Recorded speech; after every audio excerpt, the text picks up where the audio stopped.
Malam itu, hujan turun begitu deras, seolah langit menumpahkan seluruh kesedihannya. Aku sendirian di rumah, sedang mencoba menyelesaikan pekerjaanku yang menumpuk. Tiba-tiba, ponselku yang tergeletak di meja bergetar.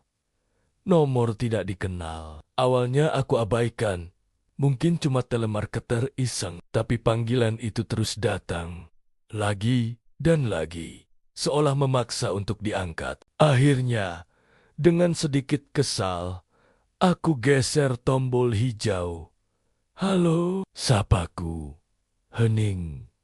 Hanya ada suara gemerisik aneh, seperti suara statis radio tua. Aku hampir menutup telepon, mengira ini hanya panggilan iseng. Tapi kemudian terdengar suara yang lirih, serak, dan penuh penderitaan. Seperti bisikan seseorang yang kehabisan napas. Tolong, jantungku langsung berdebar. Halo, siapa ini?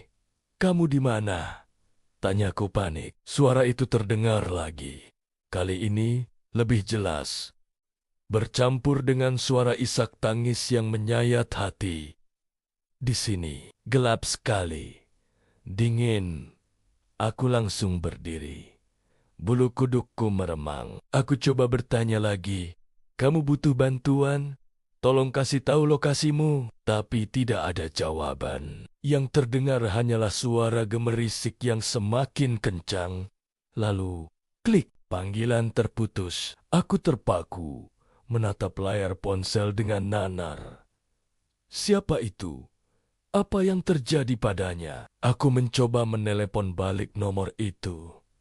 Tapi yang kudengar hanya nada sibuk. Perasaan aneh mulai menyelimutiku. Suara itu terasa begitu nyata, begitu putus asa. Selama beberapa jam berikutnya, aku mencoba melupakan kejadian itu dan kembali bekerja. Tapi setiap kali petir menyambar, aku selalu teringat pada bisikan serak itu. Tepat tengah malam, ponselku berdering lagi.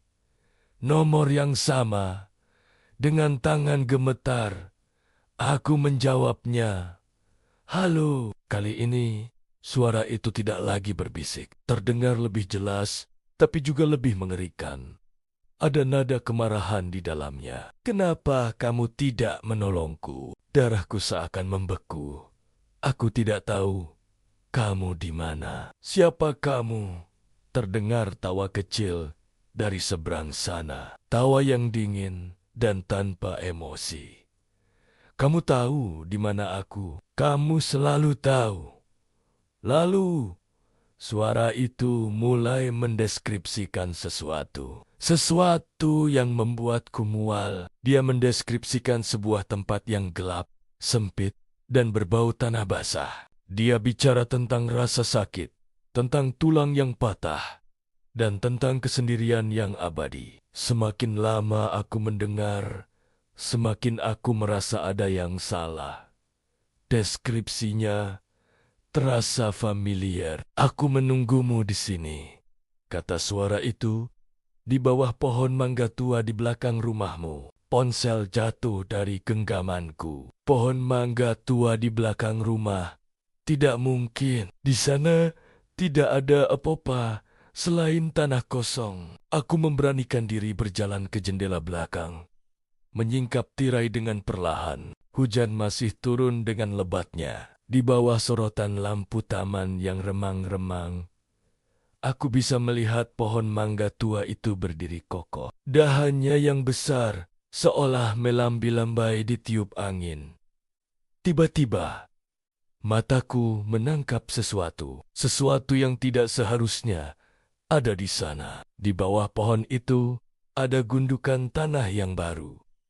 Gundukan yang bentuknya seperti sebuah makam. Ponselku yang tergeletak di lantai kembali berdering. Aku tahu itu nomor yang sama. Aku tidak berani mengangkatnya. Aku biarkan saja terus berdering, memenuhi ruangan dengan melodi yang kini terdengar seperti lonceng kematian. Deru telepon berhenti. Keheningan yang tiba-tiba terasa jauh lebih menakutkan. Aku masih membeku di depan jendela, tidak berani bergerak. Lalu, aku mendengar suara baru. Bukan dari telepon, suara itu datang dari luar. Dari halaman belakang, suara garukan, seperti kuku yang menggaruk-garuk tanah dari bawah, pelan pada awalnya.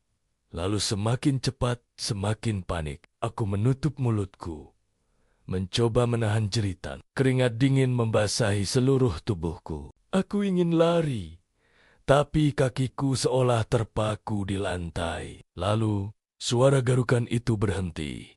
Hening, keheningan yang mencekam, yang membuat setiap detik terasa seperti selamanya. Dan kemudian, aku mendengar suara ketukan. Bukan di pintu depan, bukan di pintu belakang. Ketukan itu berasal dari kaca jendela di depanku. Dengan jantung yang serasa mau copot, aku memaksa mataku untuk melihat keluar. Di sana, di balik kaca yang basah oleh air hujan, berdiri sesosok bayangan. Wajahnya pucat pasi, matanya cekung dan kosong, rambutnya agak kukoken dan penuh dengan tanah. Dia menempelkan wajahnya ke kaca, meninggalkan jejak lumpur. Mulutnya terbuka, seolah ingin mengatakan sesuatu, tapi tidak ada suara yang keluar. Dan kemudian, sosok itu mengangkat tangannya, dan aku melihat ponsel di genggamannya. Layarnya menyala, menampilkan nomorku yang sedang dipanggil. Malam itu, aku akhirnya mengerti. Panggilan itu bukan permintaan tolong. Itu adalah sebuah undangan. Undangan untuk menemaninya di tempatnya yang gelap dan dingin. Dan sekarang, dia datang untuk menjemputku. Terima kasih sudah menonton cerita ini sampai habis. Jangan lupa untuk subscribe channel ini agar tidak ketinggalan cerita-cerita menyeramkan lainnya. Sampai jumpa di video berikutnya. Dan semoga malammu tidak segelap malamku. Hati-hati.